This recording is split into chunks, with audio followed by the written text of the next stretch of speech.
கிறிஸ்து அன்பாய் அழைக்கப்பட்ட அன்புக்குரிய சகோதர சகோதரர்களுக்கும் நம்முடைய பிதாவாகிய தேவனாலும் இரட்சகராக இயேசு கிறிஸ்துவினாலும் கிருபையும் சமாதானம் உண்டாவதாக என்கிற அன்பின் வாழ்த்துக்களை தெரிவித்துக் கொண்டு நாம் ஒவ்வொரு புதன்கிழமை தோறும் பார்த்து வருகிறதான புது சிஷ்யனுடைய காரியங்களை, அதாவது 6வது வால்யூமில் இருக்கக்கூடியதான காரியங்களை தொடர்ந்து தியானித்துக் கொண்டு வருகிறோம்.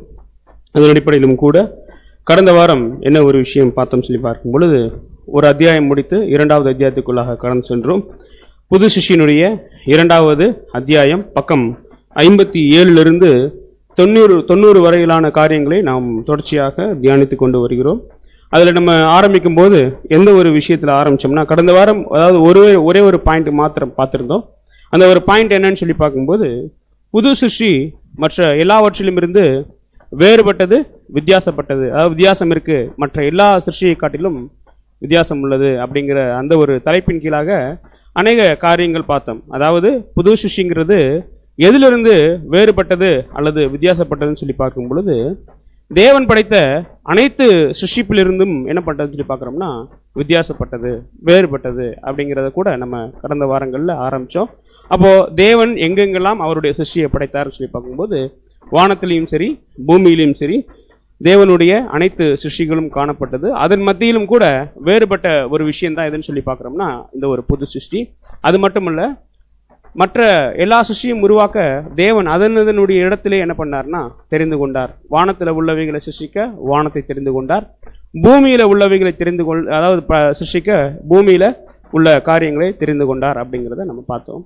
அதே நேரத்தில் இந்த ஒரு புது சிருஷ்டியை தேவன் உருவாக்குவதற்கு தெரிந்து கொள்ளப்பட்ட இடம் எதுன்னு சொல்லி பார்க்குறோம்னா மனிதனுடைய சிந்தை அப்படிங்கிறத கூட நம்ம பார்க்குறோம். சூனியத்திலும் சூனியமாக இருக்கக்கூடிய மனிதனுடைய சிந்தையிலிருந்து தான் தேவன் இந்த ஒரு விஷயத்தை உருவாக்க நினைத்தார். அந்த ஒரு இடம் வித்தியாசமான இடம் அப்படிங்கிறத கூட கடந்த வாரம் பார்த்தோம். சாதகமற்ற சூழ்நிலையில் இருக்கக்கூடிய ஒரு மனிதனை கூப்பிட்டு இந்த ஒரு புது சிருஷ்டியை உள்ளே வைத்து என்ன பண்ணார்னா தேவன் உருவாக்க அவர் சித்தம் கொண்டார் அப்படிங்கிறத கூட நம்ம பார்த்தோம்.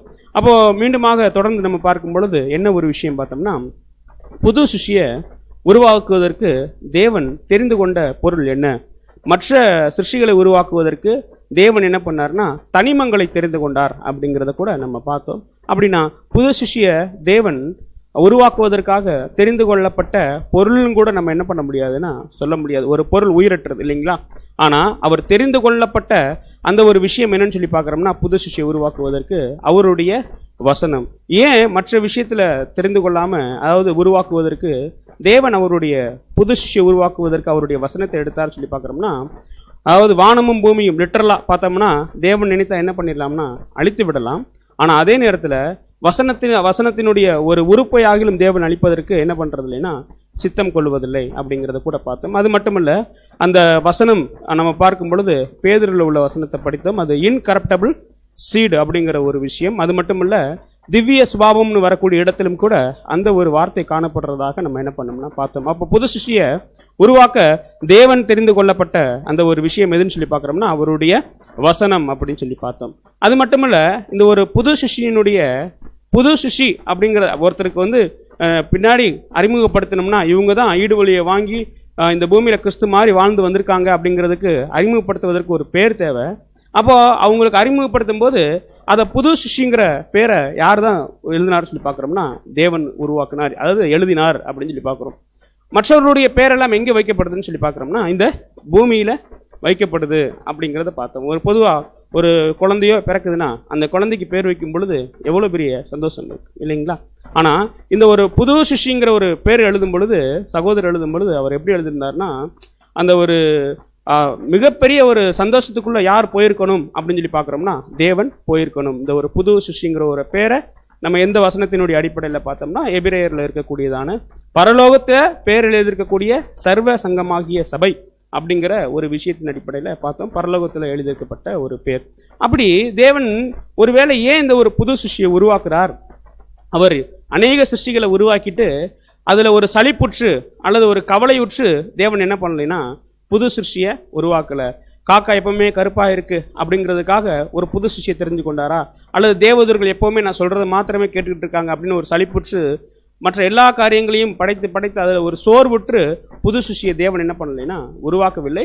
காரணம் என்னன்னு சொல்லி பார்க்கும்போது அது எல்லாமே எப்படி தான் இருக்குன்னா பரிபூர்ணத்தில் இருக்கக்கூடிய ஒரு விஷயம். மனிதனை மாத்திரம் ஆனால் என்ன ஆயிட்டான்னு சொல்லி பார்க்கும்போது தேவன் எதிர்பார்த்த வண்ணமாக இல்லை. அந்த விஷயம் மாறணுங்கிறதுக்காக தேவன் என்ன பண்ணுறாருன்னா புது சிருஷ்டியை கூட உருவாக்கினார் அப்படிங்கிறத கூட நம்ம கடந்த ஒரு வாய்ப்பில் பார்த்தோம். மற்ற விஷயங்கள் எல்லாமே, மற்ற படைப்புகள் எல்லாமே தான் படைத்த படைப்புல இருந்து என்ன பண்ணு சொல்லி பார்க்குறோம்னா தேவனை மைமைப்படுத்தும் அப்படிங்கிறத கூட கடந்த வாரம் பார்த்தோம். அதுக்கடுத்து பார்க்கும் பொழுது தேவன் இந்த ஒரு புது சிஷ்யை எந்த ஸ்தானத்துக்கு உயர்த்த போகிறார் அப்படிங்கிறத கூட கடந்த வாரம் பார்த்தோம் இல்லைங்களா. யாருடைய ஸ்தானத்துக்கு உயர்த்த போறாருன்னா அவருடைய ஸ்தானத்துக்கு உயர்த்த போறக்கூடிய அந்த வசனம் கூட திவ்ய சுபாவத்திற்கு பங்கு உள்ளவர்களாகும் பொருட்சு. அப்போ இயேசு கிறிஸ்துவனுடைய ஸ்தானம்னு ஏன் நம்ம அந்த இடத்துல சொல்றது இல்லைன்னா ஆண்டவராகி இயேசு கிறிஸ்துவே ஈடுபடி கொடுத்ததுக்கு அப்புறம் தான் தமிழ் தாமே ஜீவன் உடையவராக இருக்கும்படி தேவன் என்ன பண்றாருன்னா அருள் செய்கிறார். அது வரைக்கும் அவருக்கு திவ்ய சுபாவங்கிற ஒரு விஷயம் இல்லை அப்படிங்கிறத பார்க்கிறோம். அப்போ அந்த ஒரு ஸ்தானத்துக்கு யார் உயர்த்தப்பட போகிறார் அப்படின்னு சொல்லி பார்க்கும் பொழுது புது சிஷ்டி உயர்த்தப்பட போகிறது அப்படிங்கிறத கூட நம்ம பார்த்தோம்.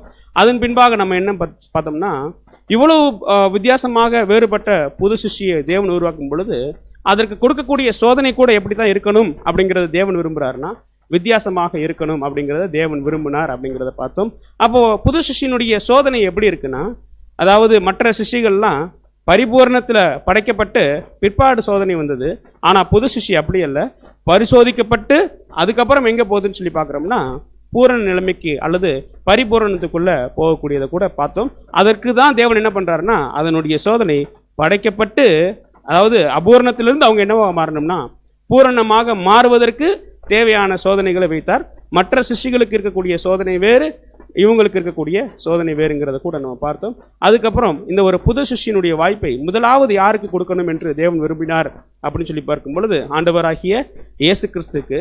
அதற்குண்டான சோதனையை தேவன் எங்கேயே நியமித்து விட்டார் அப்படின்னு சொல்லி பார்க்குறோம்னா பரலோகத்திலேயே நியமித்து விட்டார். நமது காரியமாக யார் போவார் அப்படிங்கிற ஒரு எண்ணம் எனக்குள்ள வரும் பொழுது அவர் என்ன பண்ணணும்னு சொல்லி பார்க்குறோம்னா உடனே நான் போக வேண்டும், நான் போறேன், அடியேன் போறேன் அப்படிங்கிறத அவர் சொல்ல வேண்டும் ஒரு காரியம் கூட அது ஒரு சோதனையாக யாருக்கு இருந்ததுன்னு சொல்லி பார்க்குறோம்னா ஆண்டவராகிய இயேசு கிறிஸ்துவுக்கு.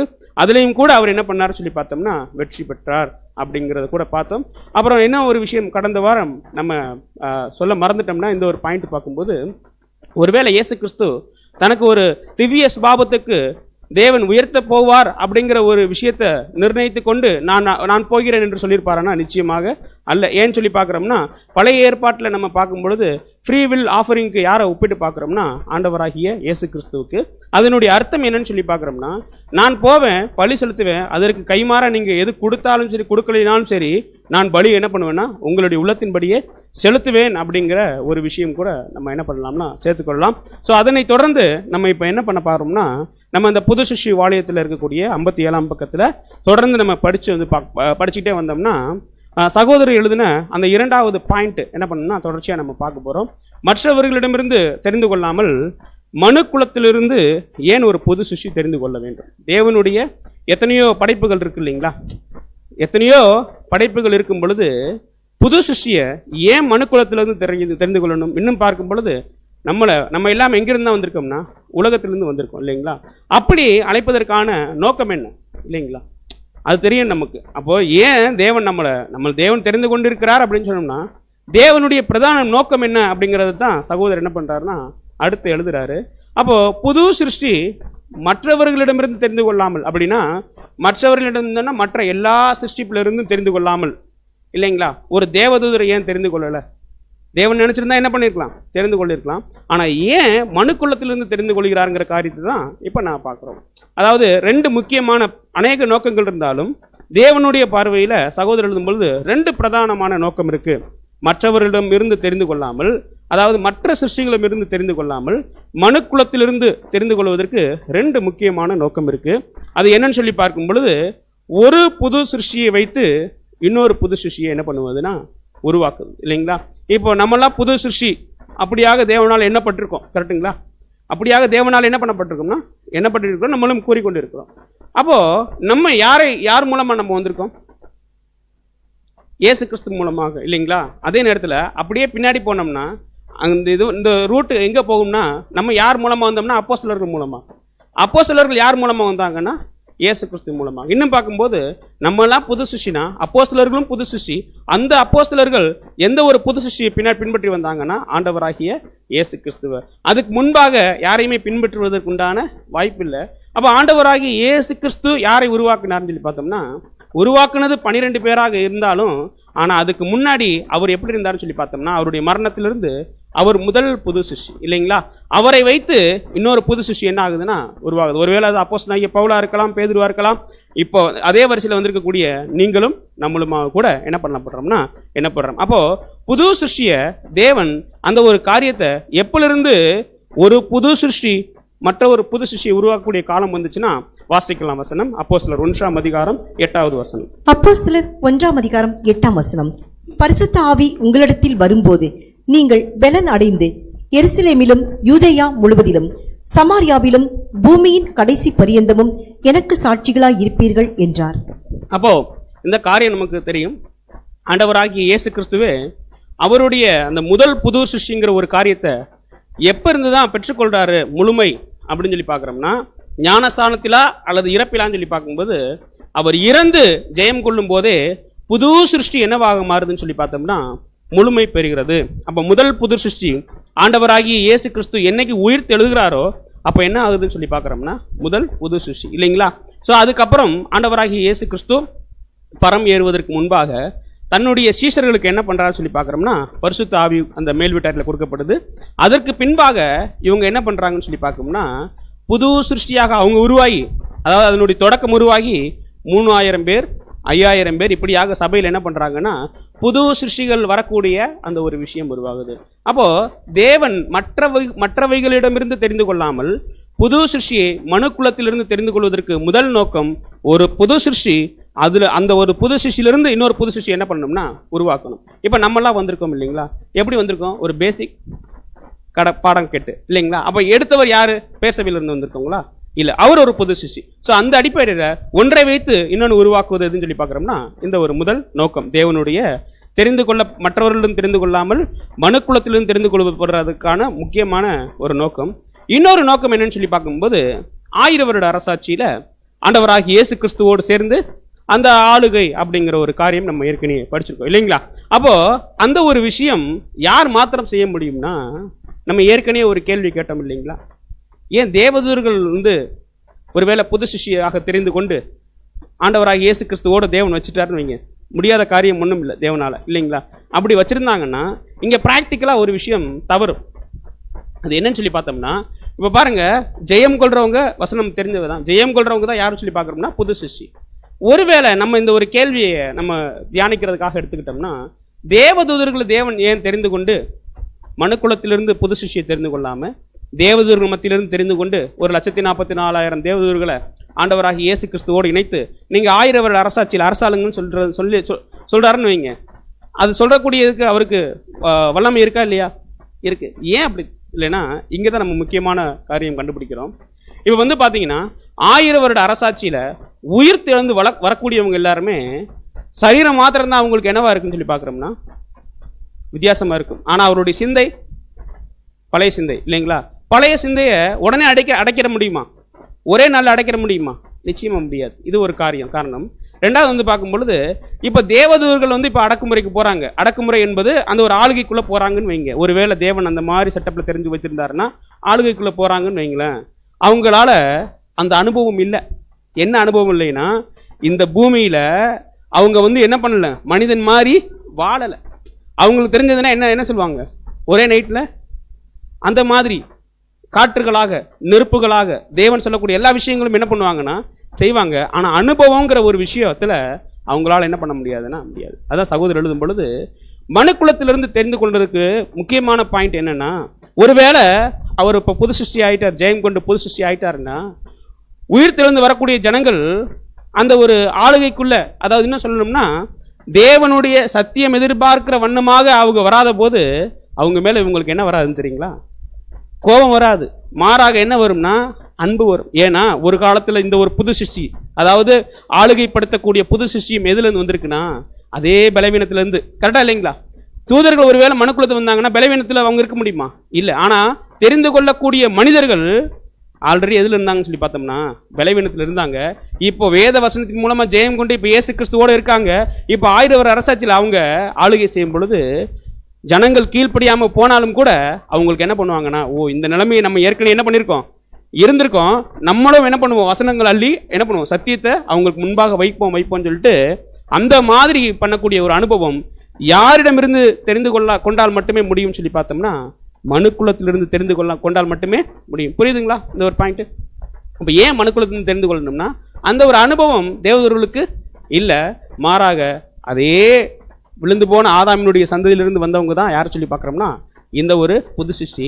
அப்போ ஒரு வேளை அவங்க கீழ்ப்படியாமல் போனா கூட பலவீனத்தின் நிமித்தமாக அவங்க கீழ்ப்படியாமல் போறாங்கன்னு சொல்லிட்டு அவங்களை மீண்டுமாக அந்த ஒரு விஷயத்துக்கு கொண்டு வர்றதுக்கு அந்த ஒரு காரியத்தை தேவன் அவருடைய சிந்தையில் நினைத்து தான் இப்போ என்ன பண்றாருன்னா புது சிருஷ்டியை மற்றவைகளில் இருந்து தெரிந்து கொள்ளாமல் தேவன் யாரிடமிருந்து தெரிந்து கொள்றாருன்னா அதாவது விழுந்து போன மனுக்குலத்திலிருந்து தெரிந்து கொள்கிறார் இல்லைங்களா. அடுத்து 3வது பாயிண்ட், சகோதரர் எழுதின 3வது பாயிண்ட். இதெல்லாம் வந்து பார்க்கும்போது பாயிண்டால சகோதரர் என்ன பண்ணலைன்னா எழுதல. முன்பாக நம்ம ஒரு அத்தியாயம் பார்க்கும்போது இருக்கக்கூடிய பாயிண்ட் பின்னாடி அப்படியே என்ன பண்ணாதுன்னா வராது. காரியங்களை சகோதரர் என்ன பண்ணியிருக்காருன்னா தொடர்ச்சியாக எழுதியிருக்காரு. அதனால தான் நம்ம பாயிண்ட் பண்ணி என்ன பண்றோம்னா காட்டுறோம். நீங்க படிக்கும்போது உங்களுக்கு புரியும். இப்போ 3வதாக எழுதக்கூடிய பாயிண்ட்ல என்ன சொல்றாருன்னா இந்த தெரிந்து கொள்ளுதலின் நோக்கம் யாருன்னு சொல்லி பார்க்குறோம்னா இந்த ஒரு புது சிருஷ்டி. தெரிந்து கொள்ளுதலின் நோக்கம் தற்கால எதிர்கால காரியங்கள் எப்படி புது நிலைமைக்கு அதாவது உற்பவிக்கிறது அல்லது பிறக்கிறது. அதாவது புரிந்து கொள்றது கஷ்டம்தான், நம்ம விலைக்கு சொல்லிடலாம். அதாவது இந்த ஒரு புது சிருஷ்டி இப்ப தெரிந்து கொள்ளப்பட்டிருக்கு தேவனால, அதுக்கு 2 உற்பவம் இருக்கு அப்படிங்கிற சொல்றாரு, அல்லது 2 ஆளுகை இருக்குங்கிறத என்ன பண்றாருன்னா பின்னாடி எழுதுறாரு. தற்காலத்துல அது வாங்கி கொள்ளக்கூடிய நிலைமையில ஒரு உற்பத்தி அதாவது உற்பவம் இருக்கு, அதே நேரத்தில் இன்னொரு உற்பவமும் இருக்குங்கிறத என்ன பண்றாருன்னா சொல்றாரு. இன்னும் தெளிவா சொல்லணும்னா இந்த புது சிருஷ்டியை இந்த பூமியிலிருந்து தெரிந்து கொண்டதுக்கு என்ன இருக்குன்னு சொல்லி பார்க்குறோம்னா அதனுடைய வளர்ச்சி அடிப்படையில் 2 வல்லமை அதுக்கு இருக்கு அப்படிங்கிறத சொல்றாரு. எந்த அடிப்படையிலனா இப்போ நல்லா கவனிச்சோம்னா புது சிருஷ்டி தான் உருவாகக்கூடிய காரியங்கள் என்ன பண்ணுதுன்னா அதுக்கு இருக்கு. அது உருவாகக்கூடிய காரியங்கள் அதுக்குன்னு இருக்கு இல்லைங்களா. புது சிருஷ்டி தானே உருவாயிருமா? உருவாகாது இல்லைங்களா.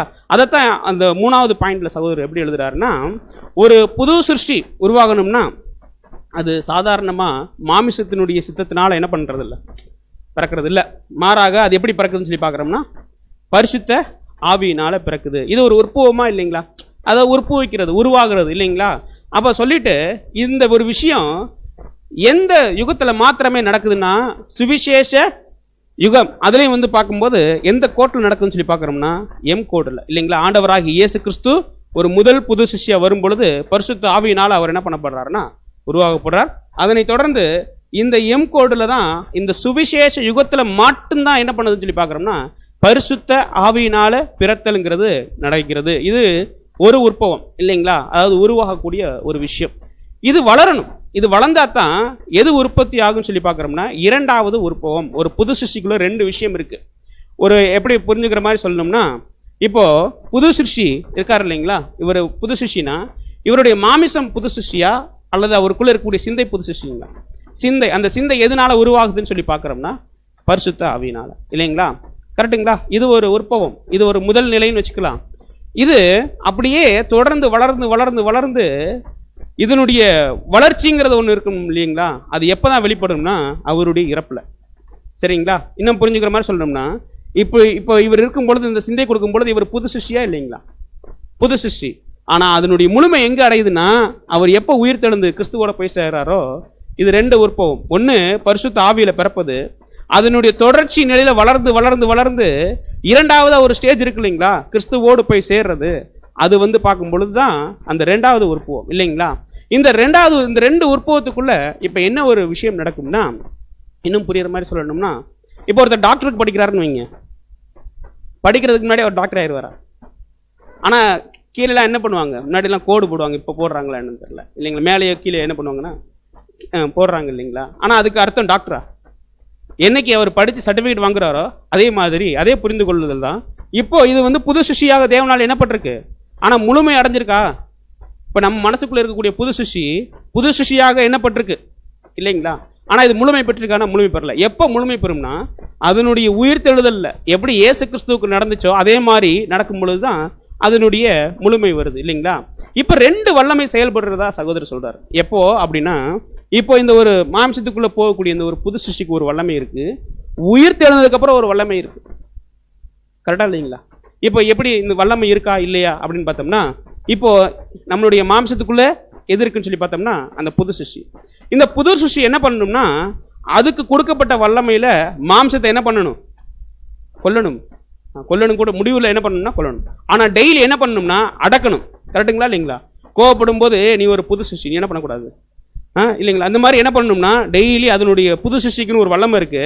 அந்த வல்லமையில என்ன பண்ணணும்னா தன்னுடைய பெரிய மாம்சத்தை என்ன பண்ணணும்னா மேற்கொள் பண்ணணும். ஆனா சில நேரங்கள் என்ன ஆயிரும் அப்படின்னா, மாமிசம் எதை மேற்கொண்டுன்னு சொல்லி பார்க்கும்போது புது சிருஷ்டியை மேற்கொள்ளக்கூடிய காரியங்கள். அப்போ இங்க சகோதரர் எழுதும்போது அல்ல, அப்படி இருக்கக்கூடாது.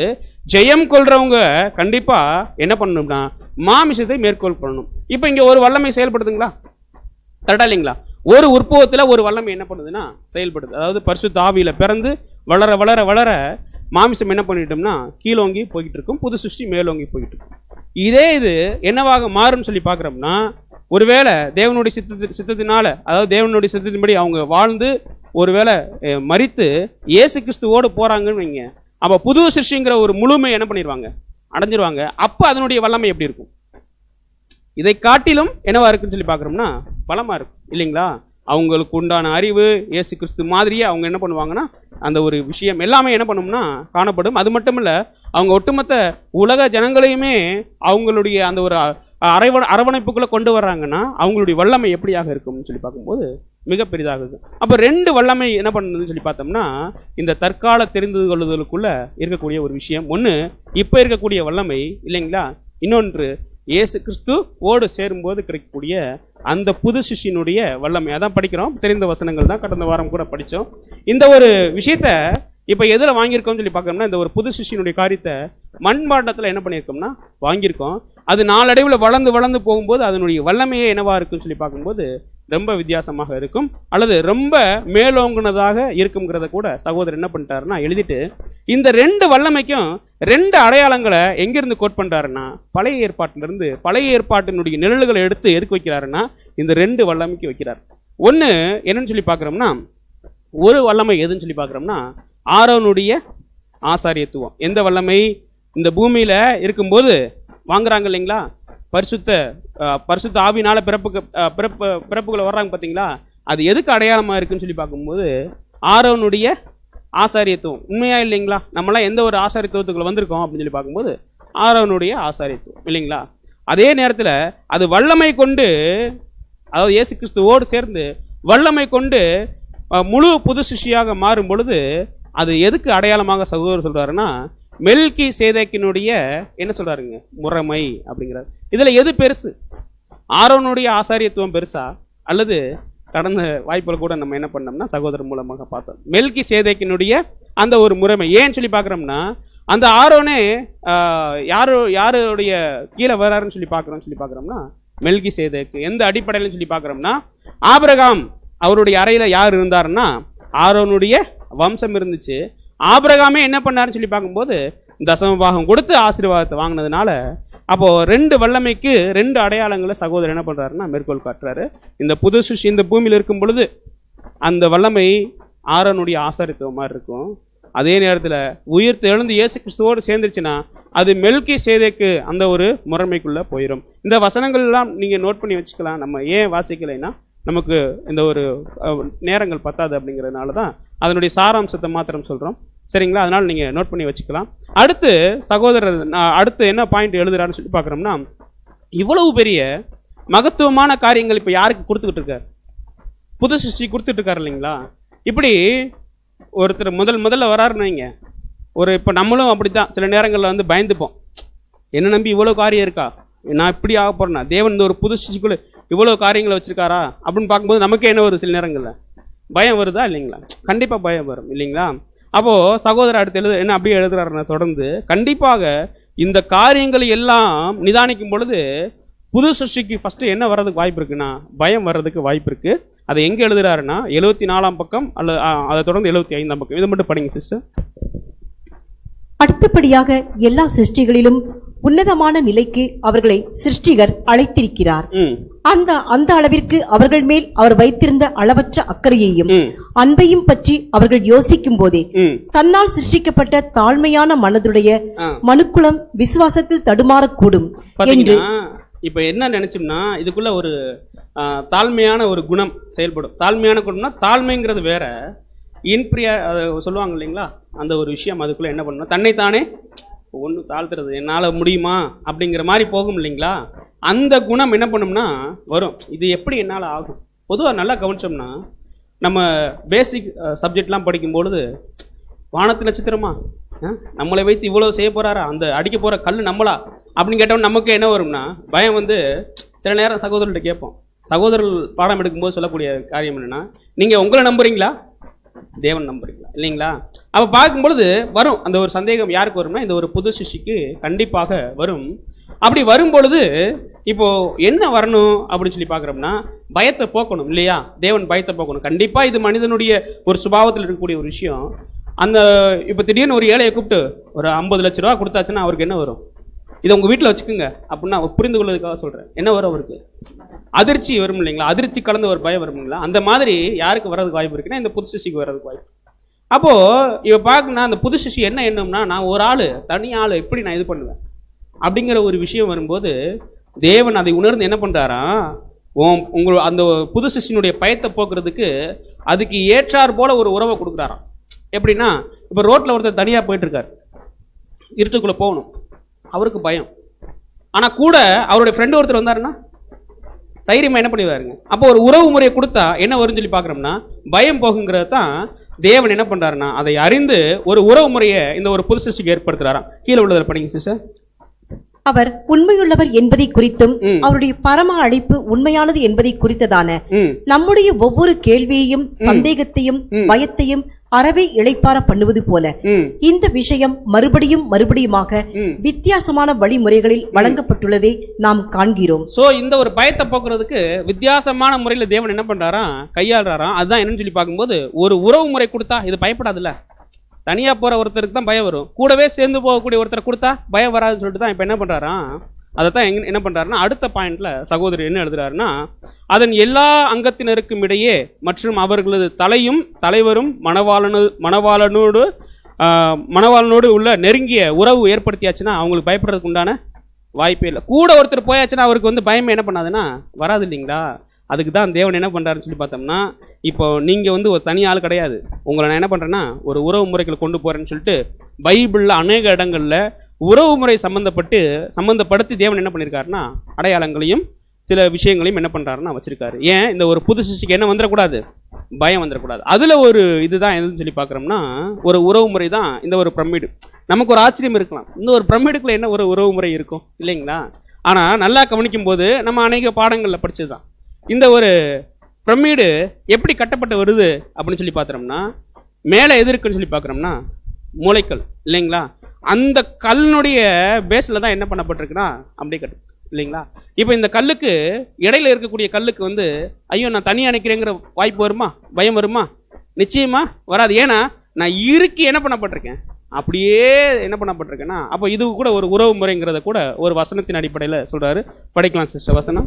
1 பேதுரு 2:5 ஜீவனுள்ள கற்களைப் போல ஆவிக்கேற்ற மாளிகையாகவும் இயேசு கிறிஸ்து மூலமாய் தேவனுக்கு பிரியமான ஆவிக்கேற்ற பலிகளை செலுத்தும்படிக்கு பரிசுத்த ஆசாரிய கூட்டமாகவும் கட்டப்பட்டு வருகிறீர்கள். இப்போ நம்ம ஒரு கல்லுனா நமக்கு யாரு வந்து மூளைக்கல்லா இருக்காருன்னா இயேசு கிறிஸ்து. அப்படின்னா நம்ம தனியா செதறிடுவோங்கிற பயம் வருமா? வராது. எனக்கு மூளைக்கல் என்ன பண்ணுதுங்க, ரொம்ப ஸ்ட்ராங்கா இருக்கு. அது அசைஞ்சாதான் நான் என்ன பண்ணுவேன்னா அசைவேன். இது ஒரு உறவு முறை. அப்போ இதனுடைய காரியங்களை கூட இந்த ராஜாக்களினுடைய வசனங்களை வைத்து என்ன பண்றாருன்னா வெளியிலே செதுக்கப்பட்டு அது வந்து என்ன பண்ணப்படுதுன்னா சேரப்படுதுங்கிறத ஒரு உறவு முறையை காட்டுறாரு. அதாவது ஒரு கல்லு மூளைக்கல்ல சார்ந்து இருந்துச்சுன்னா அதுக்கு எப்பவுமே என்ன வராதுங்க, பயமே வராது. இப்போ பார்த்தீங்கன்னா நம்ம இருக்கக்கூடிய இந்த ஒரு பில்டிங்ல கூட இந்த இடையில இருக்கக்கூடிய செவத்தில் இருக்கக்கூடிய செங்கல் எதை பேஸ் பண்ணி நிற்குதுன்னா கீழே இருக்கக்கூடிய அஸ்திபாரம் இல்லைங்களா? அப்போ அந்த ஒரு உறவு முறையை கூட சகோதரர் என்ன பண்றாருன்னா குறிப்பிட்டு அடுத்த உறவு முறை என்னன்னு சொல்லி பார்க்குறோம்னா தலை. ஆண்டவராக இயேசு கிறிஸ்து நமக்கு தலை, நம்மளாம் சரீர அங்கங்கள் இல்லைங்களா? வசனம் தெரிந்த வசனம் தான். யாருன்னு சொல்லி பார்க்குறோம்னா நம்மளாம் சரீர அங்கங்கள் இல்லைங்களா? இப்போ ஒரு கைக்கு ஒரு பிரச்சனை வருதுன்னு வைங்க, கை வந்து கட்டாக போகுது, ஒரு மிஷினில் மாட்டி கட்டாக போகுது, எதிர்த்தாப்புல ஒரு ஒரு பெரிய ஒரு வால் வெட்டுறதுக்கு வருதுன்னு வைங்க, தலை என்ன பண்ணுங்க? உடனே என்ன பண்ணும்? கமெண்ட் பண்ணி நீ என்ன பண்ணு, இந்த பக்கம் ரைட்ல போ லெஃப்ட்ல போன்னு என்ன பண்ணுதுங்க, சொல்லுது இல்லைங்களா? அப்போ இந்த கை பயப்பட தேவை இருக்கா? தேவையில்லை. ஏன்னா இந்த கைக்கு ரொம்ப மிகப்பெரிய ஒரு உறவு முறை யாருன்னு சொல்லி பார்க்குறோம்னா இந்த ஒரு தலை. அப்போ அந்த மாதிரி யார் இருக்காருன்னா ஆண்டவராகிய இயேசு கிறிஸ்து இருக்காரு. தலைக்கு ஒன்று சம்பவித்ததுக்கு அப்புறம் தான் எதுக்கே சம்பவிக்கணும்னா கைக்கு, இல்லைங்களா? தலையில ஒண்ணுமே உணர்ச்சி இல்லாத போது தான் கைக்கோ காலுக்கோ ஏதோ ஒரு ப்ராப்ளம் என்ன பண்ணணும்னா வரும். அப்போ இந்த ஒரு புது சிருஷ்டி தலை சரீரம் அப்படிங்கிற உறவு முறைக்குள்ள போகும்போது பயப்பட வேண்டிய அவசியம் இருக்கா?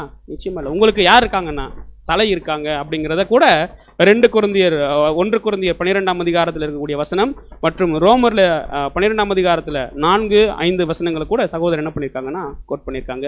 இது நம்ம பார்க்கக்கூடிய 2வது உறவு முறை. 3வது உறவு முறை என்னன்னு சொல்லி பார்க்கணும்னா படைத்தளபதி படை வீரர்கள். படைத்தளபதி படை வீரர்கள். இதுல படைத்தளபதி எத்தனை பேர் தான் இருப்பாரு? ஒருத்தர் இருப்பார். படை வீரர்கள், ஆனா படை வீரர்களை யாருடைய கமாண்டை கேட்டு போவாங்க? படை தளபதி, இல்லைங்களா? இது கூட வசனம் கூட நம்ம படிச்சோம்னா படிங்க சிஸ்டர். 2 தீமோத்தேயு 2ஆம் அதிகாரம் 3வது வசனம். 2 தீமோத்தேயு 2ஆம் அதிகாரம் 3ஆம் வசனம்.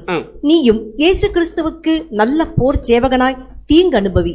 பாத்தீங்கன்னா நம்மளும் கூட எப்படி இருக்கோம்னா ஒரு படையா யார் இருக்கோம்னு சொல்லி பார்க்கணும். நம்ம இருக்கோம்.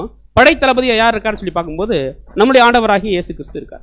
எப்படி இந்த ஒரு பூமியில ஒரு படை முற்றிலுமாக யாருக்கு கீழ்ப்படிந்து போகும் சொல்லி பார்க்குறோம்னா படைத்தளபதி. படைத்தளபதி பாம் அங்க போடுங்கன்னா என்ன பண்ணிடுவாங்க? அங்க சுடுங்கன்னா என்ன பண்ணிடுவாங்க? சுட்டுருவாங்க. உங்க கூட்டத்துக்குள்ளே ஒரு பாம் போடுங்கன்னா என்ன பண்ணிடுவாங்க? போட்டுத்தான் ஆகணும். ஏன்னா அவங்களுக்கு என்ன பண்ணணும்னா தெரியும் இந்த ஒரு விஷயம் யாரு அப்படின்னு சொல்லி பார்க்கும்போது கரெக்டா அவர் என்ன பண்ணுவார்னா படை தளபதிக்கு தெரியும் எங்க எப்படி செயல்படுத்தணும்னு. இப்போ பின்னாடி போற அத்தனை படை வீரர்களும் பயப்படுவாங்களா? முன்னாடி யார் போவாங்க? கேப்டன் போவார். முன்னாடி அங்க எதிரிகள் வந்துட்டாலே என்ன பண்ணிடுவாருன்னு சொல்லி பார்க்குறோம்னா அவங்க என்ன சொல்லிடுவாங்க? படை தளபதி நீங்க என்ன பண்ணுங்க, உடனடியாக மேற்கொள்ளுங்க, அல்லது என்ன பண்ணுங்க, வேறு பக்கமாக திசை திருப்புங்க, இல்லைங்களா? அப்ப இந்த 3வது பார்க்கும்போது படை தளபதி படை வீரர்கள் அப்படிங்கிறதான ஒரு உறவு முறையும் கூட கொடுக்குறார். இன்னும் பார்க்கும் பொழுது வேதாந்தத்தில் பார்க்கும்போது அடுத்து என்னன்னு சொல்லி பார்க்குறோம்னா மேய்ப்பன் மற்றும் ஆடு, இல்லைங்களா? இந்த ஒரு உறவு முறை கூட இருக்கும்போது இப்போ இந்த உறவு முறைக்குள்ள யாரும் வர்றோம்? நம்மளும் ஆண்டவராகிய இயேசு கிறிஸ்து. நம்ம பயப்பட வேண்டியது இருக்கா? இல்லை, இல்லைங்களா? நல்லா கவனிச்சோம்னா ஒரு ஆடு குழிக்குள்ள விழுகுதுன்னு வைங்க, நல்லா கவனிச்சு பார்த்தோம்னா யார் போனாலுமே அந்த சத்தம், அதோடைய சத்தம் வந்து என்ன பார்த்தீங்கன்னா பயங்கரமா இருக்கும். ஆனால் மேய்ப்பன் போயிட்டாச்சுன்னா என்ன ஆகுதுன்னு சொல்லி பார்க்குறோம். அதுக்கு ஒரு தைரியம், நம்மளை எப்படி என்ன பண்ணிடுவாருங்க, காப்பாற்றிடுவாரு. அப்போ இது கூட உங்களுக்கு மிகப்பெரிய சிறந்த உறவு முறையாக தேவன் என்ன பண்ணியிருக்காருன்னா வச்சிருக்காரு. அப்படி வைக்காம விட்டாருன்னா நீங்க என்ன பண்ணிடுவீங்க? புது சிருஷ்டிக்கு இத்தனை காரியங்கள் கொடுத்துருக்காரான்னு நினைச்சு என்ன பண்ணிடுவீங்க? பயந்து கூட என்ன பண்ணிடுவீங்கன்னா ஐயோ இது நம்மளால ஆகாது அப்படின்னு என்ன பண்ணிடுவீங்க? போயிடுவீங்க. அது அறிந்துதான் தேவன் என்ன பண்றாருன்னா ஒரு உறவு முறையை வச்சுட்டா கண்டிப்பா என்ன பண்ண மாட்டாங்கன்னா சிதறி போக மாட்டாங்க, அல்லது இதை தொடர்ந்து செயல்படுறதுல அவங்களுக்கு எந்த விதமான தயக்கமும் வராது. அப்படிங்கிறத கூட நம்ம யோவான் புத்தகத்தில் படிக்கும்போது இந்த ஒரு வசனங்கள் படிக்கிறோம். அடுத்து பார்க்கும் பொழுது மிக முக்கியமான ஒரு உறவு முறை என்னன்னு சொல்லி பார்க்குறோம்னா இந்த பூமியில நம்ம இருக்கக்கூடிய ஒரு கணவன் மனைவி ஒரு உறவு முறையை என்ன பண்றாங்கன்னா சகோதரர் மேற்கோள் காட்டுறாரு. அதாவது கண்டிப்பா இந்த ஒரு புது சிருஷ்டி பயப்படக்கூடாதுங்கிறதுக்காக ஒரு மணவாளன் ஒரு மணவாட்டி அப்படிங்கிற ஒரு உறவு முறை கூட தேவன் என்ன பண்றாருன்னா காண்பிக்கிறார். வாசிக்கலாம் வசனம். வெளிப்படுத்தல் 19ஆம் அதிகாரம் 7ஆம் வசனம். நாம் சந்தோஷப்பட்டு களி கூர்ந்து அவருக்கு துதி செலுத்த கடவோம். ஆட்டுக்குட்டியானவருடைய கல்யாணம் வந்தது, அவருடைய மனைவி தன்னை ஆயத்தம் பண்ணினாள் என்று சொல்ல கேட்டேன். பாத்தீங்கன்னா இதுவும் கூட என்னன்னு சொல்லி பாக்குறோம்னா ஒரு உறவு முறை கணவன் மனைவி. ஆனா இப்போ நம்ம வந்து மனைவியாக முழுமையா மாறிட்டோமா? இல்ல, மனைவிக்கு என்ன பண்ணப்பட்டிருக்கோம்னா அந்த ஒரு தகுதிக்கு நேராக கடந்து போயிட்டு இருக்கோம். ஆனா இப்போ நம்மளுக்கு மேல கணவருடைய பாதுகாப்பு இருக்குமா இருக்காதுங்களா? நிச்சயமா. என்னைக்கு நிச்சயிக்கப்பட்டோம் அன்னையிலிருந்தே அவருடைய மனைவியாக நம்ம என்ன பண்ணப்படுறோம்னா என்ன பண்றோம், இல்லைங்களா? இல்லைங்க நான் நிச்சயத்தோட நான் அப்படின்னு சொல்லி யாருமே என்ன பண்றது இல்லை. அன்றிலிருந்து அவருடைய மனைவியாக. இப்போ நல்லா கவனிச்சோம்னு வைங்க, ஒரு கணவன் மனைவி அப்படிங்கிற உறவு முறையை சரியா நம்ம சூட் பண்ணலாம். இப்போ மனைவி எதுக்காக பயந்துக்க வேண்டியது இருக்கா? கணவனோட பைக்ல போறாங்கன்னு வைங்க, பயந்துக்க வேண்டியது இருக்கா? எவ்வளவுதான் அவர் வளைஞ்சு வண்டி ஓட்டினாலும் எப்படி என்ன முழுமையா என்ன பண்ணிடுவார்? வீட்டில் கொண்டு போய் சேர்த்துவார். கரெக்டா இல்லைங்களா? அந்த மாதிரி கணவன் மனைவி ஒரு பயப்பட வேண்டிய ஒரு அவசியம் இல்லை. இன்னும் கவனிச்சு பார்த்தோம்னா ஒரு மனைவி தன்னுடைய வீட்டுக்கு தேவையான ஆகாரத்தை நினைச்சு அவங்க கவலைப்பட வேண்டியது இருக்கா? ஏன் அப்படின்னா தன்னுடைய கணவன் எப்படியாவது என்ன பண்ணிடுவாரு. அப்போ ஒரு பயம்ங்கிறது அந்த இடத்துல என்ன பண்ணுதுன்னா இல்லாம போகிறதுக்கு தான் தேவன் எதை நிர்ணயிக்கிறாரா? ஒரு உறவு முறை இருந்துச்சுன்னா இந்த ஒரு புது சிருஷ்டிக்கு எல்லளவும் அவங்க என்ன பண்ண மாட்டாங்க, பயப்பட மாட்டாங்க. அப்போ சகோதரர் எடுத்து எழுதும் பொழுது என்ன எழுதுறாருன்னா, இது பயந்து போயிருங்கிறதுக்காக ஒரு உறவு முறையை கூட தேவன் என்ன பண்ணியிருக்காருன்னா வச்சிருக்காரு. அந்த அடிப்படையில் நீங்க இப்ப என்ன பண்ணப்பட்டிருக்கீங்கன்னா நிச்சயம் பண்ணப்பட்டிருக்கீங்க. வாசிங்க வசனம். 2 கொரிந்தியர் 11:2 நான் உங்களை கற்புள்ள கன்னிகையாக கிறிஸ்து என்னும் ஒரே புருஷனுக்கு ஒப்பு கொடுக்க நியமித்தபடியால் உங்களுக்காக தேவ வைராக்கியமான வைராக்கியம் கொண்டிருக்கிறேன். பாத்தீங்கன்னா இப்ப நீங்க என்ன பண்ணப்பட்டிருக்கீங்கன்னா மனைவியாக மாறல, ஆனாலும் உங்களுக்கு உண்டான பாதுகாப்பு தேவன் என்ன பண்றாருன்னா அந்த உறவு முறையில் என்ன பண்ணிட்டு இருக்காரு, கொடுத்துக்கிட்டு இருக்காரு. இப்ப நீங்க என்ன பண்றீங்கன்னா, அதாவது நிச்சயிக்கப்பட்ட கன்னியாக என்ன பண்ணப்பட்டிருக்கீங்க. ஆனாலும் இது கண்டிப்பா நிறைவேறுமானா நிச்சயமா என்ன பண்ணும், அவர் சொன்ன வாக்குத்தத்தத்திலிருந்து என்ன பண்ண மாட்டாருங்க, உங்களை மனைவியாக ஏற்றுக்கொள்வதில் அவர் என்ன பண்ண மாட்டாருன்னா அதற்கேற்ற வாழ்க்கை வாழ்ந்தீங்கன்னா கண்டிப்பாக என்ன பண்ண மாட்டாருன்னா மாற்ற மாட்டார். ஆனா இன்னைக்கு என்ன நடக்குதுன்னா நிச்சயம் பண்ணிடுவாங்க இல்லைங்களா. நிச்சயம் பண்ணிட்டு சில நேரம் கூட அந்த ஒரு திருமணத்தை மாப்பிள்ளை தரப்பார் என்ன பண்ணுவாங்கன்னா ஏதாவது காரணத்தினால என்ன பண்ணிடுவாங்க, நிறுத்திடுவாங்க. ஆனா இங்க பார்க்கும் பொழுது அப்படி அல்ல. இந்த மணவாளனை பத்தி எழுதும் பொழுது இந்த மணவாளன் அப்படி அல்ல, தேவனும் அப்படி அல்லன்னு சொல்லிட்டு சகோதரர் என்ன பண்றாருன்னா தெளிவா எழுதுறாங்க. எப்படின்னா, அதாவது ஒரு நிச்சயிக்கப்பட்டாச்சுன்னா அதற்கேற்ற வாழ்க்கை வாழ்ந்தாச்சுன்னா அவங்களுக்கு என்ன இருக்குன்னு சொல்லி பார்க்குறோம்னா திருமணமும் நிச்சயிக்கப்பட்டு இருக்கு, சேர்ந்து வாழக்கூடிய அந்த ஒரு விஷயமும் தேவனால வாக்குத்தத்தமாக உறுதிப்படுத்தப்பட்டிருக்கிறது வேத வசனங்கள் மூலமாக. வாசிக்கலாம் சிஸ்டர். 1 தெசலோனிக்கேயர் 5:24 1 தெசலோனிக்கேயர் 5:24 உங்களை அழைக்கிறவர் உண்மையுள்ளவர், அவர் அப்படியே செய்வார். உங்களை அழைக்கிறவர் என்னவா சொல்லி பார்க்கும்போது உண்மையுள்ளவர், அவர் என்ன பண்ணுவாருங்க, ஒரு வாக்குத்தத்தம் கொடுத்துட்டாரு அல்லது ஒரு ப்ராமிஸ் கொடுத்துட்டாருன்னா கண்டிப்பாக என்ன பண்ணுவாருன்னா செய்வாரு. அதுல எந்த விதமான மாற்றமும் இல்லை இல்லைங்களா. இப்ப நல்லா கவனிச்சு பார்த்தோம்னா இவ்வளவு தூரம் பயப்படக்கூடிய புது சிருஷ்டிக்கு இல்லைங்களா, இவ்வளவு தூரம் பயப்படக்கூடிய புது சிருஷ்டிக்கு பாதுகாப்பு பார்த்தா ஒரு உறவு முறையில அதையும் தாண்டி தேவன் என்ன பண்றாருன்னா வேற ஒரு அசூரன்ஸ் கூட கொடுக்குறாரு. இப்ப நல்லா கவனிச்சு பார்த்தோம்னா இதுல தெரிந்து கொள்ளப்படுகிற புது சிருஷ்டிக்கு பாதுகாப்பு அதிகமா அல்லது இருக்கக்கூடிய முக்கியமான பணக்காரர்களுக்கு அதிகமா? புது சிருஷ்டிக்கு நமக்கு நல்லா இதுல நிறைய காரியங்கள் நம்ம தெரிந்தாலும் ஆனா சில நேரங்கள்ல என்ன பண்ணிடுவோம், நமக்கு வரக்கூடிய அந்த ஒரு சில விஷயங்களை பார்த்து நம்ம என்ன பண்ணிடுவோம்னா பயந்துக்கு போயிடுவோம் இல்லைங்களா.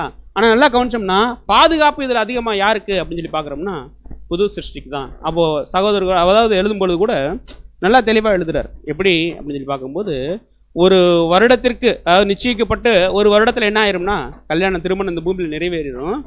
ஆனா நம்ம இதுல அப்படி இல்லை, நிச்சயிக்கப்பட்டு கண்டிப்பா என்ன பண்ணிடும்னா திருமணம் என்ன பண்ணிருங்க நிறைவேறிடும்.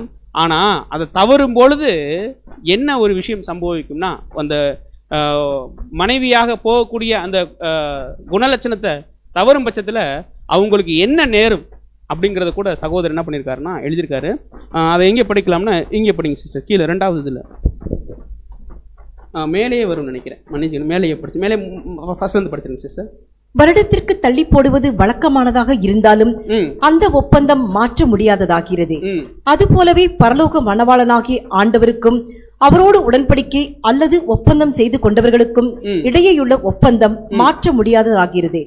அவருடைய பட்சத்திலோ அல்லது நமது பட்சத்திலோ அது ஒரு தளர்ந்த ஒப்பந்தம் அல்ல, ஆனால் இருதயம், அக்கறை, அன்பு, பக்தி ஆகியவைகளோடு கூடிய உறுதியான ஐக்கியமாகும். மணவாளனோடு நாம் பண்ணியிருக்கிற இந்த உடன்படிக்கையை முறிப்பது ஆபத்தான ஒரு காரியமாகும். அப்போஸ்தலர் பின்வருமாறு கூறுகிறார், உங்களை அழைக்கிறவர் உண்மையுள்ளவர், அவர் அப்படியே செய்வார் என்று 1 தெசலோனிக்கேயர் 5:24 இந்த ஒரு விஷயத்தை எழுதிட்டு மத்தேயுனுடைய அந்த 10 கன்னிகளுடைய காரியத்தை என்ன பண்றாருன்னா எழுதிட்டு இதுல ஏற்படக்கூடிய ஒருவேளை அந்த ஒரு வாய்ப்பை தவற விடுறாங்கன்னா கண்டிப்பாக அவங்க என்ன பண்ண மாட்டாங்கன்னா 2ஆம் மரணத்துக்குள்ள போக மாட்டாங்க. மாறாக அவங்க எப்படி போயிடுவாங்கன்னு சொல்லி பாக்குறோம்னா திரள் கூட்டத்துக்கு போவாங்கன்னு என்ன பண்ணிருக்காங்கன்னா இதனுடைய தொடர்ந்து வரக்கூடிய பக்கங்கள்ல என்ன பண்ணிருக்காங்கன்னா சகோதரர் எழுதியிருக்காரு. இப்ப எழுதிட்டு இப்ப நல்லா நீங்க என்ன பண்ணுங்கன்னா கவனிச்சு பாருங்க. இப்போ புது சிருஷ்டிக்கு இல்லைங்களா பணிவிடை செய்யறதுக்கு ஒரு பணக்காரர் எடுத்தோம்னா அவருக்கு பணிவிடை செய்யறதுக்கு என்ன இருப்பாங்க, ஒரு 4 எஸ்கார்ட் இருப்பாங்க. ஆனா உங்களுக்கு அதை காட்டிலும் மிகப்பெரிய பாதுகாப்பு இருக்கு. யாருன்னு சொல்லி பார்க்கறோம்னா தேவதூதர்கள். அவங்க என்ன இருக்காங்கன்னு சொல்லி பார்க்கணும்னா ரட்சிப்பை சுதந்திரிக்க போறவங்களுக்கு பணிவிடை ஆவிகளாக என்ன பண்ணியிருக்காருன்னா தேவன் கொடுத்திருக்காரு. அது மட்டும் இல்ல உங்களுக்கு தேவையான காரியத்தை தேவனுடைய சமூகத்திலிருந்து அவங்க என்ன பண்றாங்கன்னு சொல்லி பார்க்கறோம்னா தரிசித்து வாங்கிட்டு வர்றாங்க அப்படிங்கிறது கூட சகோதரர் என்ன பண்றாருன்னா தொடர்ந்து எழுதுறார். அப்போ கண்டிப்பாக இந்த ஒரு புது சிருஷ்டி எந்த அளவுக்கு என்ன பண்ண தேவையில்லைன்னா பயப்பட தேவையில்லை. தேவன் வைத்திருக்கக்கூடிய மிக மிக பிரமாண்டமான விஷயங்களை பார்த்தும் இவங்க என்ன பண்ண தேவையில்லைன்னா ஒரு சோர்வுக்குள்ள போறதுக்கு உண்டான அவசியம் இல்லைங்கிறத சகோதரர் இத்தனை காரியங்கள்லாம் எழுதியிருக்காரு. அடுத்து என்ன எழுதுறாரு அப்படின்னு சொல்லி பார்த்தோம்னா அந்த ஒரு கேள்விக்குள்ள நம்ம போறதுக்கு முன்னாடி இப்போ மனிதர்களுக்கு எத்தனை அறிவு? 6 அறிவு இல்லைங்களா? இப்போ தொடர்ந்து வரக்கூடிய காரியங்கள்ல பார்க்கலாம். அதை சகோதரர் அடுத்து என்ன எழுதுறாருன்னா புது சிருஷ்டி ஆவிக்குரியவைகளை பகுத்து உணர்வதற்கான 6வது அல்லது ஆவிக்குரிய அறிவுங்கிற தலைப்புல என்ன பண்றாருன்னா எழுதிட்டு என்ன சொல்றாரு அப்படின்னா கண்டிப்பாக நீங்க யாருடைய அங்கமாக மாறணும் அப்படின்னா கிறிஸ்துவனுடைய சரீர அங்கமாக மாறணும் இல்லைங்களா? கிறிஸ்துவனுடைய சரீர அங்கமாக மாறணும். ஆனா சில நேரங்கள்ல நம்ம எதுல அங்கமாக மாறுறதுக்கு வாய்ப்பு இருக்குன்னா எதுல அங்கமாக மாறுறதுக்கு வாய்ப்பு இருக்கு? கட்சிகள்ல சில நேரங்கள் என்ன பண்றதுக்கு வாய்ப்பு இருக்கு இல்லைங்களா? ஆனா சகோதரர் சொல்லும் போது மற்ற எந்த இதுலையுமே என்ன இருக்கக்கூடாதுன்னு சொல்லி பார்த்தோம்னா எந்த ஒரு அமைப்பிலும் நமக்கு என்ன இருக்கக்கூடாதுன்னா பங்கு இருக்கக்கூடாது. அல்லது பார்க்கும்போது எந்த அமைப்பிலும் நம்ம என்ன பண்ணக்கூடாதுன்னா அங்கமாக சேரக்கூடாது. காரணம் என்னன்னு சொல்லி பார்க்குறோம்னா நீங்க கிறிஸ்துவனுடைய அங்கமாக இருக்கிறீங்க. அது மட்டும் இல்ல இப்படி இருக்க ஒருவன் கிறிஸ்துவுக்கு உள்ள இருந்தாதான் என்னன்னு சொல்லி பார்க்குறோம்னா புது சிருஷ்டி இல்லைங்களா? கிறிஸ்துவுக்கு உள்ள இப்ப நம்ம ஒரு 200 பேர் நம்ம ஒரு 300 பேர் நம்ம சபைக்கு வரோம்னு வைங்களேன். 300 பேருமே புது சிருஷ்டியாக என்ன பண்றோமா? 300 பேருமே நம்மளுடைய ஒருத்தருடைய பார்வையில் எப்படி தான் பார்க்கும்போது புது சிருஷ்டியா பார்க்கணும். ஆனா கண்டிப்பா தேவனுக்கு தெரியும் அந்த 300 பேர்ல 300 பேருமே எப்படி இருக்க மாட்டாங்க? புது சிருஷ்டியா இருக்க மாட்டாங்க. யார் அந்த 300 பேர்ல கிறிஸ்துவுக்கு உள்ள இருக்காங்களோ அவங்க மட்டும் தான் என்ன சொல்லி பார்க்குறோம்னா புது சிருஷ்டி. கரெக்டா இல்லைங்களா? அப்படி பார்க்கும் பொழுது நீங்க புது சிருஷ்டியாக கிறிஸ்துவினுடைய அங்கமாக நீங்க என்ன பண்ணணும்னா மாறணும். இதெல்லாம் எந்த தலைப்பின் கீழே பார்த்துக்கிட்டு இருக்கோம்னா அந்த புது சிருஷ்டிக்கு இருக்கக்கூடிய பகுத்து உணரக்கூடிய அறிவு இல்லைங்களா? அப்ப கண்டிப்பா நம்ம சாதாரணமா இருக்கக்கூடிய நம்ம அப்பார்ட்மெண்ட்ல கூட என்னவா ஆயிடக்கூடாதுங்க. அந்த அப்பார்ட்மெண்ட்ல கூட ஒரு சங்கம் இருக்கும் இல்லைங்களா? அதுல கூட நம்ம என்னவா மாறிடக்கூடாதுன்னா அங்கமாக மாறிடக்கூடாது. நமக்கு அதுக்கும் என்ன இல்லைன்னு சொல்லி பார்க்குறோம்னா இல்லை அப்படிங்கிறத கூட என்ன பண்றோம்னா பார்க்குறோம். அப்போ தொடர்ந்து எழுதிட்டு இப்போ சகோதரர் அந்த தலைப்பு என்ன எழுதுறாருன்னு சொல்லி பார்க்குறோம்னா அந்த ஆவிக்குரிய ஐம்புலன்களை மேற்கோள் காட்டுறாரு. இந்த உலகத்தில் இருக்கக்கூடிய ஆவிக்குரிய ஐம்புலன்கள் இல்லைங்களா? கொஞ்சம் படிங்க சிஸ்டர்.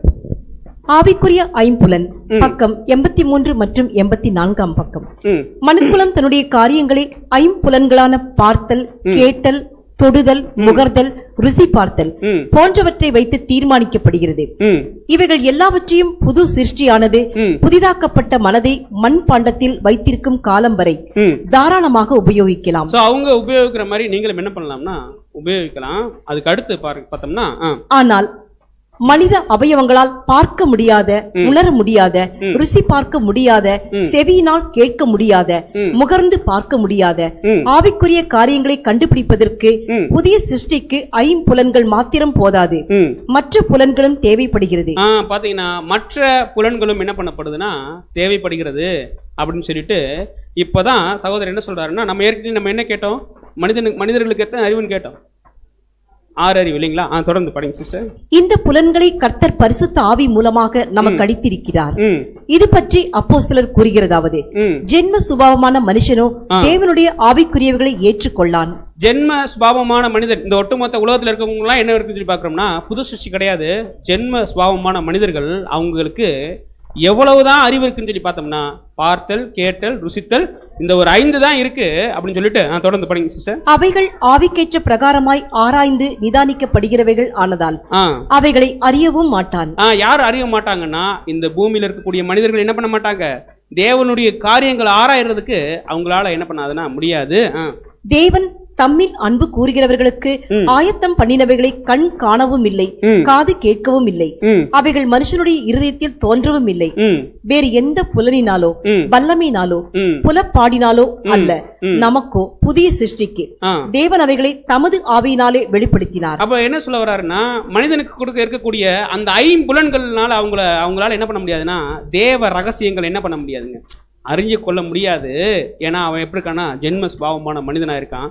ஆனா இந்த புது சிருஷ்டிக்கு வரக்கூடிய காரியங்களை கண் காணவும் இல்லை, என்ன பண்ண எந்த விஷயத்தையுமே பார்த்ததே இல்லை. ஆனாலும் என்ன பண்றாங்கன்னா கண்டு விசுவாசிப்பவர்களாக அல்ல, காணாமல் விசுவாசிக்கக்கூடியவர்களாக இருக்காங்க. இதுக்கு என்ன காரணம்னா அவங்க இருதயத்தில் இருக்கக்கூடிய பரிசுத்த ஆவின்னு சொல்லிட்டு தொடர்ந்து படிங்க சிஸ்டர். அந்த ஆவி எல்லாவற்றையும் தேவனுடைய ஆழங்களையும் ஆராய்ந்திருக்கிறார். தொடர்ந்து படிங்க சிஸ்டர். முடிஞ்சுங்களா? அப்போ தேவனுடைய காரியங்களை என்ன பண்ணிருக்குதுன்னா ஆராய்ந்து இருக்கிறது இல்லைங்களா? இப்போ இது எத்தனாவது அறிவு? 7. பூமியில் இருக்கக்கூடிய மனிதனுக்கு 5 அறிவு இல்லைங்களா? தொடர்ந்து படிச்சு பார்த்தோம்னா இதுல இருக்கும். படிங்க சிஸ்டர். புது சிருஷ்டியின் ஆவிக்குரிய புலனை 6வது புலன் என்று அழைக்கலாம். புது சிருஷ்டியினுடைய ஆவிக்குரிய புலன் தான் எத்தனாவது அறிவுங்க? 6வது அறிவு. அப்போ இந்த ஒட்டுமொத்த உலகத்துல மனிதர்கள் தவறா என்ன பண்ணிட்டு இருக்காங்க? சொல்லிட்டு இருக்காங்க எல்லாருக்கும் எத்தனை அறிவுன்னு சொல்லிட்டு இருக்காங்க? 6 அறிவு. ஆனா 6 அறிவு கிடையாது. அவங்களுக்கு எத்தனை அறிவுங்க?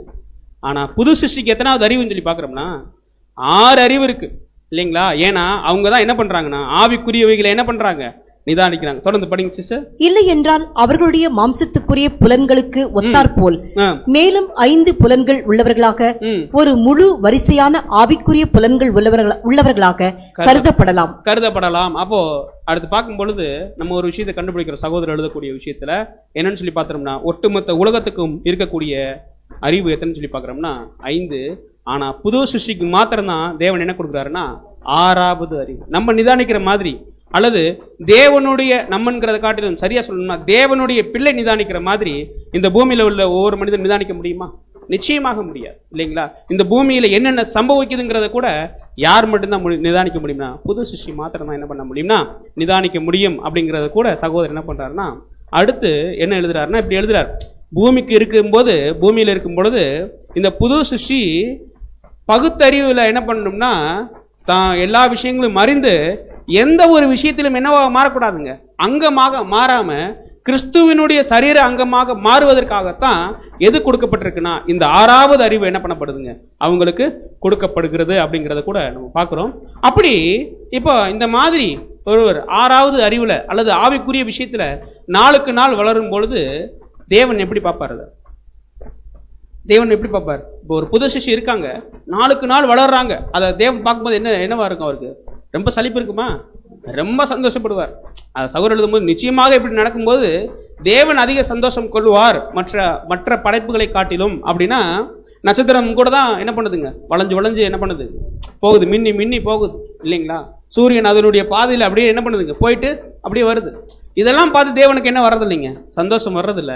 மாறா ஒரு புது சிருஷ்டி இந்த பூமியில வளரும் பொழுது அதுக்கு தேவன் என்ன பண்றாருன்னா அந்த புது சிருஷ்டியை விட்டு நோக்கி என்ன பண்றாருன்னா சந்தோஷப்படுறாரு அப்படிங்கறத கூட நம்ம பார்க்கிறோம்.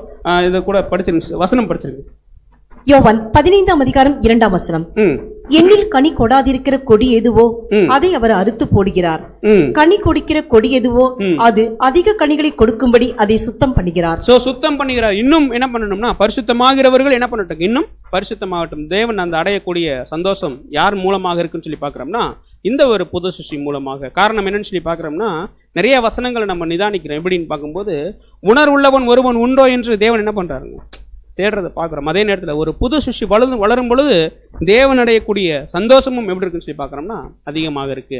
அடுத்து சகோதரர் எழுதும் பொழுது என்ன எழுதுறாருன்னா அதாவது தலையானவரிடம் விசுவாசமாக இருப்பதற்கும் எந்த சந்தேகத்திற்கு என்ன பண்றீங்க சகோதரிடம் இருந்தும் பிரியாமல் இருப்பதற்கும், மன்னிக்கணும் எங்கிருந்து பார்க்கும்போது சரியா கவனிக்கல.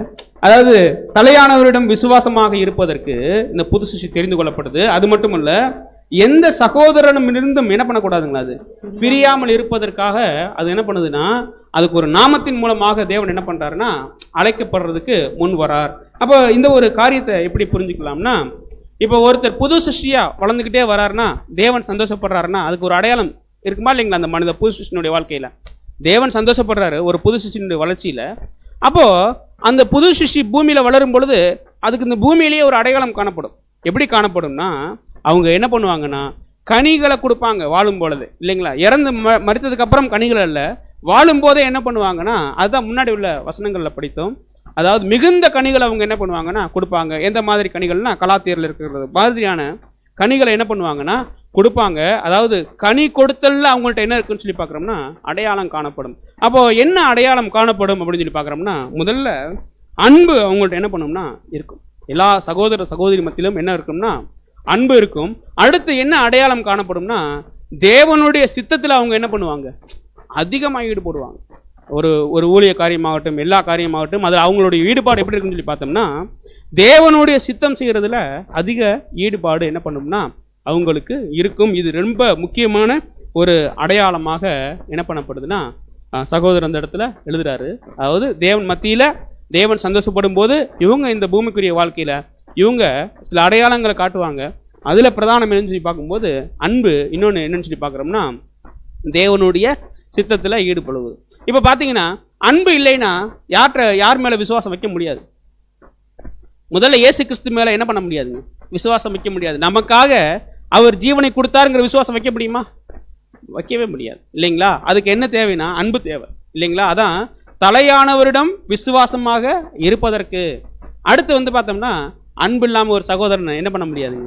ஆதாயப்படுத்த முடியுமானா நிச்சயமாக என்ன பண்ண முடியாதுன்னா ஆதாயப்படுத்த முடியாது. அதான் சொல்லும்போது எந்த சகோதரனிடம் இருந்தும் பிரியாமல் இருப்பதற்காக இந்த புது சிருஷ்டிக்குன்னு தேவன் என்ன பண்றாருன்னா ஒரு சில நாமங்களை என்ன பண்றாருன்னா கொடுக்குறாரு. எப்படியாப்பட்ட நாமம் அப்படின்னு சொல்லி பார்க்குறோம்னா அந்த மாதிரி பிரியாம கனி கொடுக்கக்கூடிய அந்த ஒரு புது சிருஷ்டிகளுக்கு இல்லைங்களா எந்த நாமம் அன்பு செலுத்தக்கூடிய அந்த புது சிருஷ்டிகளுக்கு எந்த நாமம் சரியானது அப்படின்னு சொல்லி பார்த்தோம்னா இயேசு கிறிஸ்துவனிடத்திலும் அன்பா இருக்கணும், தேவனிடத்திலும் அன்பா இருக்கணும், சகோதரத்திலும் என்ன இருக்கணும்னு சொல்லி பார்த்தோம்னா அன்பா இருக்கணும், தேவனுடைய சித்தம் செய்யணும்.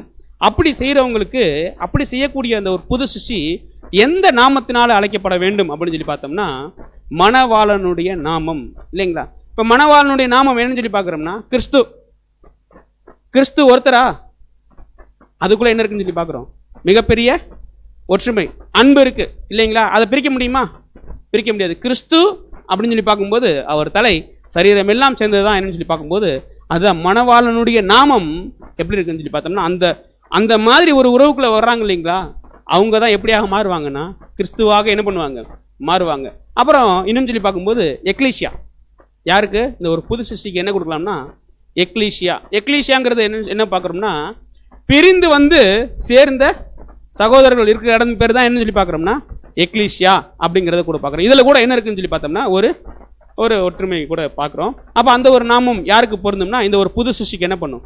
பொருந்தும் அப்படிங்கிறத கூட பார்க்குறோம். அடுத்து பார்க்கும்போது கிறிஸ்துவினுடைய சபை கண்டிப்பா இது என்ன பண்ணணும்னா பொருந்தும் இல்லைங்களா? இந்த ஒரு நாமத்தை தான் அவங்க என்ன பண்ணணும்னா நாடணும். அதைத்தான் தேவன் என்ன பண்றாருன்னா விரும்புறாரு. வேற எந்த நாமத்தையும் என்ன பண்ணக்கூடாதுன்னா நாடக்கூடாது அப்படிங்கிறது தான் சகோதரர் என்ன பண்றாருன்னா இதில் எழுதுறாரு. படிங்க சிஸ்டர், கொஞ்சம் அதில் படிங்க. 89ஆம் பக்கம். எந்த மனித நாமத்தையும் நாம் நிராகரிப்பது மாத்திரமல்ல, வகுப்புவாத அல்லது கட்சியின் நாமமாய் இருக்கிறவைகளையும் அப்படி ஆகக்கூடியவைகளையும் நிராகரித்து இப்படியாக மற்ற எல்லாரிடமிருந்து ஆண்டவருடைய ஜனங்களில் சிலரை பிரிக்கிற நாமத்தையும் நிராகரிக்கிறோம். கிறிஸ்தவ சபை அல்லது தேவனுடைய சபை என்று விசேஷமாக பயன்படுத்துவதை தவிர்ப்போம். ஏனென்றால் இந்த நாமங்கள் ஆண்டவருடைய ஜனங்களுக்குள் உள்ள குறிப்பான விசுவாசங்களையும் ஒற்றுமைகளையும் அடையாளம் காண உபயோகப்படுத்தப்படுகிறது. அதாவது இந்த பூமியில என்ன பண்றாங்கன்னா வேற மாதிரி பயன்படுத்துறாங்க. ஆனா உங்களுக்கு எல்லாம் தெரியும், எல்லாம் அறிந்து நீங்க என்ன பண்றீங்கன்னா பயன்படுத்துறீங்கிறத என்ன பண்றாருன்னா தொடர்ந்து சகோதரர் இந்த காரியங்களை ஃபுல்லா இந்த 57ஆம் பக்கத்திலிருந்து 90ஆம் பக்கம் வரைக்கும் ஒரு பாத்தீங்கன்னா இதுல ஒரு 6 அல்லது 7 பாயிண்டா என்ன பண்ணிருக்காருன்னா பிரிச்சு கொடுத்திருக்காரு. நீங்க படிக்கும் போது பாத்தீங்கன்னா இந்த பாயிண்ட் ஒவ்வொரு தலைப்பா என்ன பண்ணாதுன்னா வராது, தொடர்ச்சியா என்ன பண்ணிருப்பாருன்னா எழுதியிருப்பாரு அப்படிங்கறத கூட நம்ம பாக்குறோம். இப்ப கண்டிப்பாக நம்ம எடுத்த காரியங்கள் உங்களுடைய மனசுல நிக்கும்ங்கிறத கூட தேவனுக்குள்ளாக நம்ம விசுவாசிக்கிறோம். அப்போ இந்த ஒரு விஷயத்தை மாத்திரம் நம்ம படிச்சு முடிக்கலாங்க சிஸ்டர். 69ஆம் பக்கம்.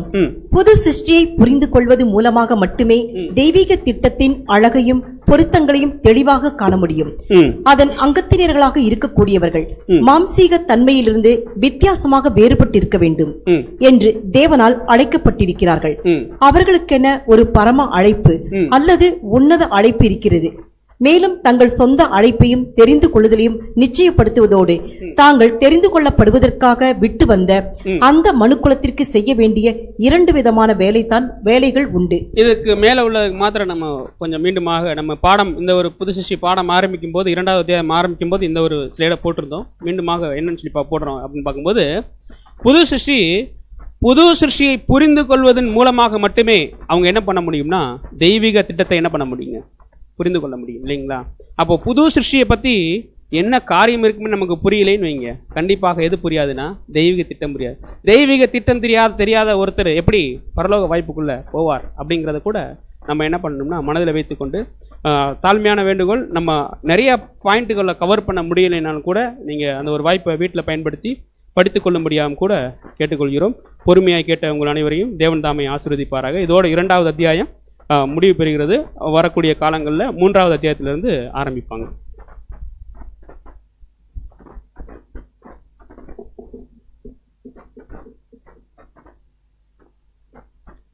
Thank you brother. கிறிஸ்துக்குள் பிரியமுள்ள சகோதர சகோதரிகளே, இன்றைய நாளில் கூட நம்முடைய அன்பு சகோதரர் வாயிலாக தேவன் நமக்கு வெளிப்படுத்தின சத்திய பாடமானது நம்முடைய ஆவிக்குரிய